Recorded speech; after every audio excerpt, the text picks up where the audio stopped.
my mom is an angry and belligerent drunk. She's hit my uncle, broke his glasses, cut his face, and he still has a scar. She's also kicked me. Another time, she went off on my aunt and started choking her. She would wake my stepdad up in the middle of the night and just start beating him. She breaks things all around her. She's broken a table, she's broken a lamp, she's pulled things off the wall. She's even been physical with my pawpaw. He's 90 and walks with a cane. Her behavior is completely out of control. Misti's husband, Brent, says he's tired of dealing with his mother-in-law's antics and says, frankly, it would be a weight lifted off their shoulders if she just died. Lisa's a whirlwind of chaos. When Lisa drinks, she is very violent and aggressive. She's out of control. Misti needs to take more of a tough love approach with her mom. You believe there's validity in why I don't like you? You don't like me? I don't like what you are right now. That's a blow. Why would I feel warm and fuzzy about somebody that I have to guard my kids against? I pray to God you never have a problem in life. Misti spends a majority of her time dealing with Lisa's problems. That's time that Misti could be spending with me and the kids. In the last 2 or 3 years, Lisa's drunken episodes have been every other week. Lisa turns what could be happy situations into nightmare situations. At Misti's grandpa's 90th birthday party, Lisa was intoxicated. And when I saw Lisa sitting at our table holding my 4-year-old son, I said, "Don't ever touch him when you're drinking and acting like this." And she looked at me and said, "Brent, I swear to God, if you ever embarrass me like this again, it'll be the last breath you've ever taken."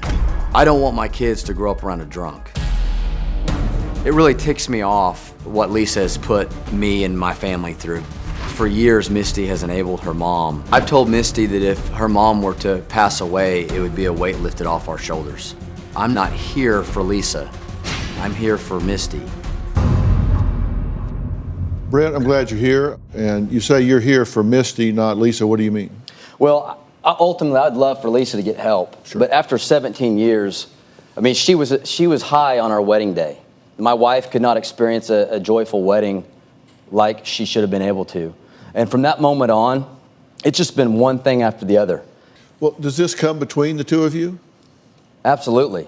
There's not been a line drawn in the sand that says, you know what? You may affect your life, but you're not going to bring it into our 3 boys and into our marriage. But that is what happens. You just said it yourself. She's cussing you out in front of your children. Your children say, "Does she not love me anymore?" And she has impacted you directly. She's forged signatures to get medication, right? I was in college and I got a phone call from my mom and said, "Are you okay?" And I said, yeah, why? And my mom said, "Well, the dentist office called me and said that your prescription was ready at the pharmacy for your pain medication, for your tooth." And I said, "Mom, I don't have anything wrong with my tooth." Come to find out, Lisa signed my mother's name for the medication. She did the same thing to me. I got, all of a sudden I was in college and my mom called me one day and said, "Your doctor wants to talk to you." And well, he called and was asking me all these questions about how I was feeling and the pain I was having and whatnot. I was like so confused. Well, come to find out, she was calling him to get pain medication for me and she was getting it for her.